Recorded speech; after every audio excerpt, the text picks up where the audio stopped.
అక్కడ ఒక గుంటుంది. ఆ గుంటలో పడిన కప్పలు బయటికి రాలా. అది లోతైన గుంటేమి కాదు, గట్టిగా ఎగిరితే బయటికి పడిద్ది.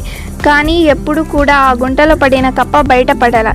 ఏదైనా ఒక కప్ప గుంటలో పడింది అనుకోండి, చుట్టూ 10 కప్పలొచ్చి, ఓరోరి తమ్ముడా, పడక ఈ గోతులోనే పడ్డావా? ఇదే గోతులో మా తాత పడ్డాడు, బయటపడలా.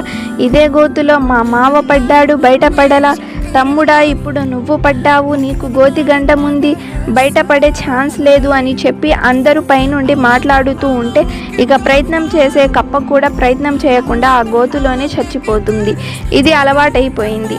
ఆ లోపల పడిన కప్పేమో ఎగిరి ఎగిరి గంతేస్తుంది.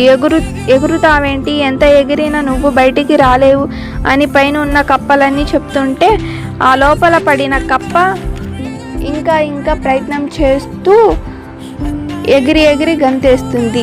అలా ఎగిరి పైకి వచ్చేస్తుంది.